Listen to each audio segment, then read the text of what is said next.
Hi, my name is Vito Villani, the instructor of Lehigh Valley Barber School and Barber School Online. The haircut I'm going to display right now is going to be a bald taper with a trim on top, and I'm going to take down the sides.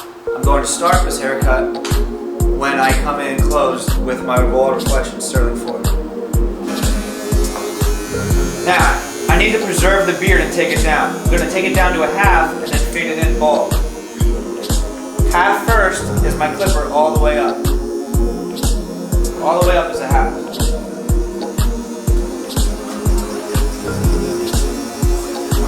Small strokes ensure that you cover the entire beard. When you take big ones like that, the opposite way of the hair growth, you're probably going to miss some spots. So right now that's a half. I have to blend this ball into the half. So what I'm going to do is lower it slowly down about halfway. Find a spot in his ear, for instance right here, this part of his earlobe. Start there and go to the top of the ear. Then I'm going to drop it down low all the way. That's my guideline that I'm going to make. That's bald. I'll never make my line higher than the top of the ear. Stretching the skin with my thumb, I'm getting in there and making it completely bald. Now everybody see my line right there? Now what I'm going to do is pull it up to a half. And I'm going to take it up an inch. If you're ever not sure about how much to take it up, you can measure it with the teeth of the comb. So now, I'm going to take it down about halfway and not go as high as I did with the half line. So if I go as high as I did with the half line, I'm going to create a new line. Coming up right underneath the half line. Now I need to blend in the beard into the fade a lot more. As you can see, it's very dark here and prominent.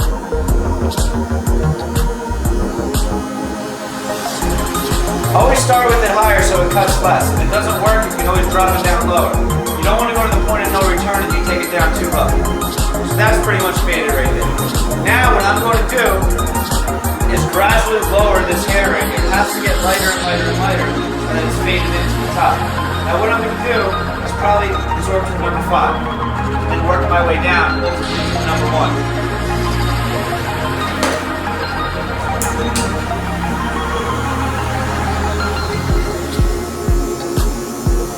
The area I'm working in now is called the peroneal ridge.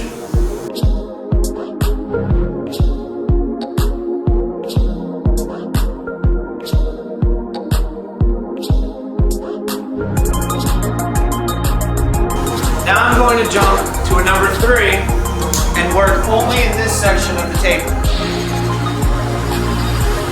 Some may ask why. The only reason I'm doing this is because we're not giving him a fade, we're only giving him a taper. And the taper happens on the side of his head and in the nape, back in the area under the occipital bone.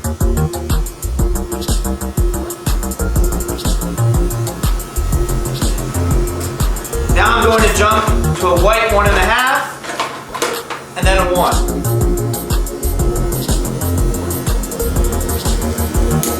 Always make sure that you hear it click on, and it's always safe to have your index finger on it so that it doesn't fall off.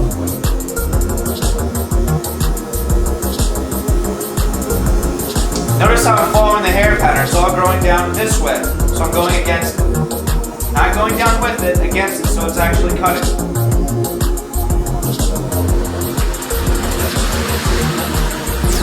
Now, can everybody still see my half line right there?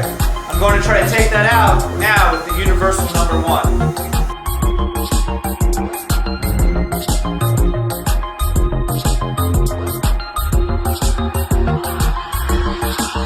Taking out the half line is the most tedious technique that we have to do. We have to type of feather it out. You can't be too harsh on it because you can make a new hole. Just want to feather it out, shade it out really nice. You don't want to dwell in an area for too long. So right now this taper is my rough draft. I can move to the next area and then I can always go back to it and enhance it even more. Now I'm going to work on the back of the head.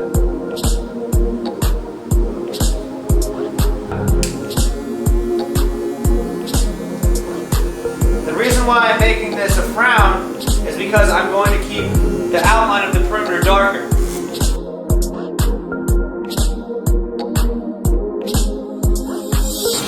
So now, everybody should know that my next step would be to pull it up to a half and take it above another inch.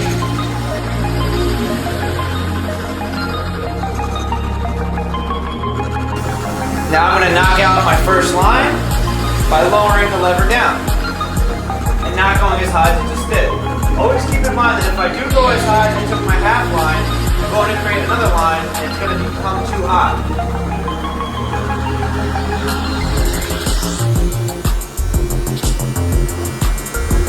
The lower I go on the head, the lower the lever goes. The higher I go on the head, the higher the lever goes. For instance, I know I used a half there, so I use a half again and again. Now I'll lower it and go lower on the head.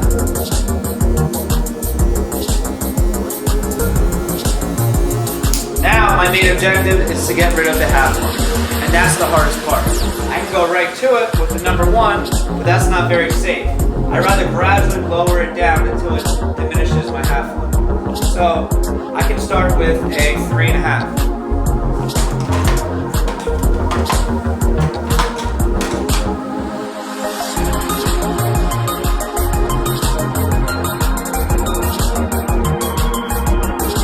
A lot of barbers are scared to take it too high. Note that we use the 5 above the occipital bone, all the way up to the crown.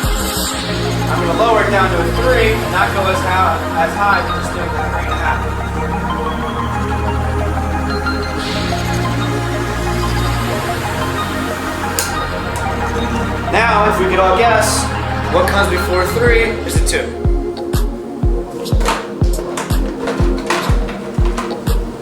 There it is, labeled a 2, and we're going to come up right underneath 3.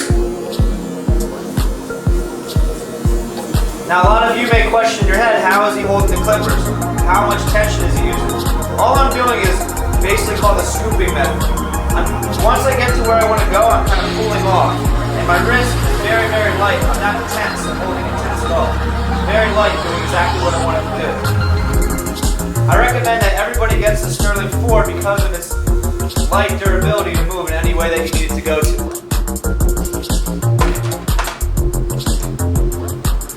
Now I'm going to use my white 1.5. Always make sure that you hold your index finger on it so it doesn't fall off. Now what would happen if I went all the way up here? I would create another hole. Always know where you are with what numbered guards. And that's the success of blending.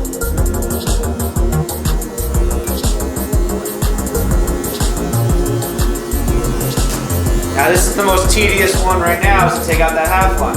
We're going to feather it out just like we did on the side, which is right around this area. Notice that all tapers don't go above the occipital bone. Remember that for your state board exam if they ask you to do a taper. You'll know exactly what to do.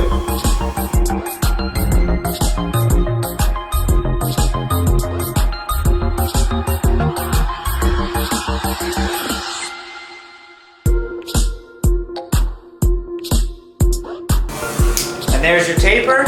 Now I'm going to move to the side of the head and start working here. Now remember what we did on the other side so we can duplicate it on this side. I'm going to use a half to take down his beard. A half is the clipper lever all the way up. This would be closed, this is a half.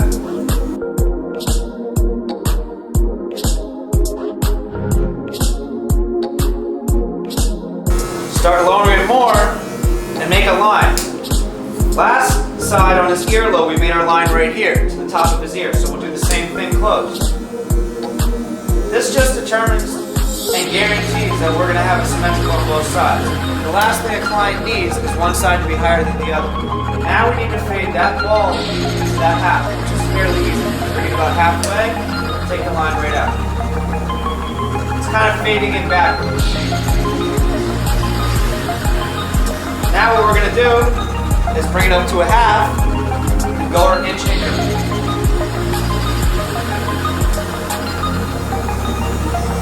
Bring it down halfway, take out our line, which is the easiest part of blending, and now we need to take out our half line. So what we're going to do is start with the high guard and then drop it down to a low guard and ultimately take out this wave.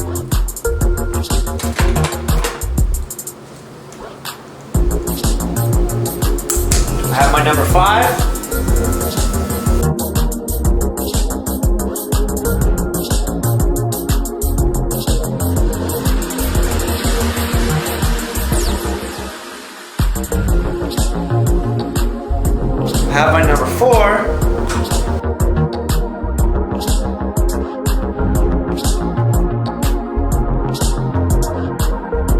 My number 3.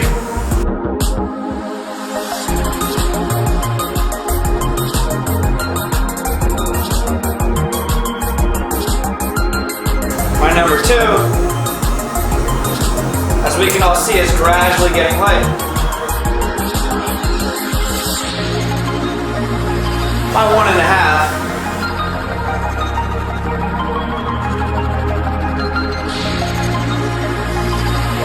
My 1. Always start with it up high because it cuts off less.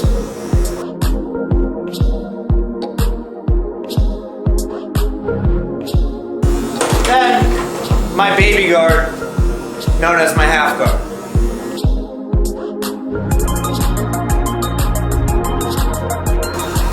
Now he is ready for the shape up. Here's the finished product. Taper, trim on top, fiber in the temple region.